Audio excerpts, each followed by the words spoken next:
उत्तर भारत के एक छोटे से कस्बे में भीलापुर में एक पुराना स्कूल हुआ करता था, सरस्वती विद्या मंदिर। इस स्कूल का नाम बहुत गर्व से लिया जाता था। कभी वहां बच्चों की हंसी गूंजा करती थी। आसपास के गांव के बच्चे भी उसी स्कूल में पढ़ने आते थे, लेकिन अब वो स्कूल 20 सालों से बंद पड़ा है। कस्बे के लोग कहते हैं कि उस स्कूल में आत्माएं रहती हैं, जो अब भी अपने अधूरे जीवन के लिए वहीं भटकती फिरती हैं। 20 साल पहले उस स्कूल में एक भयानक हादसा हुआ था। गर्मियों के दिनों में स्कूल में अचानक से आग लग गई। उस दिन स्कूल में वार्षिक समारोह चल रहा था और वहां 100 से ज्यादा बच्चे मौजूद थे। आग इतनी तेजी से फैली कि 27 बच्चे और 4 टीचर और एक प्रिंसिपल की वहीं मौत हो गई। कुछ ही समय के बाद स्कूल को बंद कर दिया गया, लेकिन लोगों का कहना था कि रात में उस स्कूल से बच्चों के हंसने और रोने की आवाजें आती थीं। नीलम एक युवा पत्रकार थी, वह इस कहानी की सच्चाई जानना चाहती थी।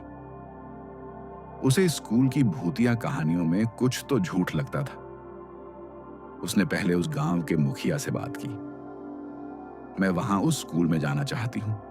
वह अपने कैमरे और रिकॉर्डर लेकर स्कूल की तहकीकात जानने के लिए गई।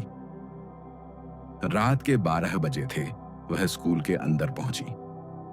जैसे ही उसने मुख्य द्वार खोला तो हल्की सी ठंडी हवा चली और दरवाजा खुद ब खुद बंद हो गया। उसने पीछे मुड़कर देखा तो दरवाजा बंद हो चुका था। उसने डरते हुए अपने पांव आगे की तरफ बढ़ाए, चलते चलते अचानक उसकी रिकॉर्डिंग डिवाइस न जाने कैसे ऑन हो गई और उसमें एक धीमी आवाज सुनाई दी, मां, मुझे घर जाना है। जैसे ही नीलम ने यह आवाज सुनी तो वह कांप गई। उसने जैसे तैसे हिम्मत जुटाई और स्कूल की इमारत में घूमना शुरू किया। कक्षा नंबर 4 में एक काले बोर्ड पर लाल रंग से लिखा था, तुम बच नहीं सकती। रात के करीब 1 बज गया था। स्कूल की घंटी खुद खुद बज उठी। हर कमरे के दरवाजे जोर जोर से खुलने लगे। चारों ओर धुंध और बच्चों की चीखें गूंजने लगीं। नीलम के सामने एक छोटी बच्ची की आत्मा आई। उसके हाथ में एक टूटी गुड़िया थी। उसने कहा, दीदी, हमें आजाद कर दो, हमें यहां से बाहर जाना है। नीलम डर से कांप रही थी। तभी एक भयानक रोशनी के साथ काली छाया आई और वो आत्माओं को कैद करने वाला प्राचीन शापित प्रिंसिपल ही था। उसने चीखते हुए कहा, कोई यहां मेरे स्कूल में बाहर से अंदर तो अपनी मर्जी से आता है, लेकिन यह मेरी जगह है।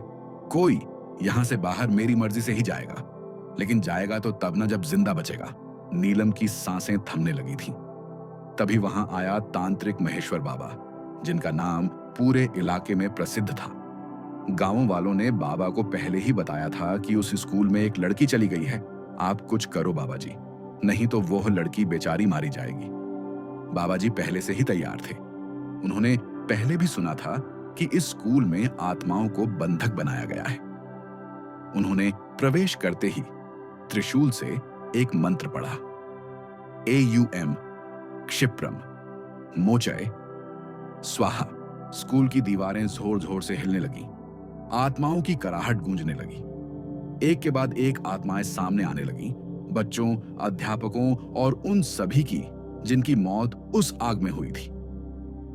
तांत्रिक ने रुद्राक्ष माला उठाई और चारों कोनों में अग्नि मंत्र पढ़े, AUM अग्नि स्वाहा, आत्म मुक्ति स्वाहा। लेकिन तभी शापित प्रिंसिपल ने तांत्रिक पर हमला किया। उसकी आंखें लाल हो गईं। शरीर से धुआं निकल रहा था, लेकिन तांत्रिक गिरा नहीं। उसने आखिरी मंत्र पढ़ा, AUM काल भैरवाय नमः, आत्मा बंधन मोचनम।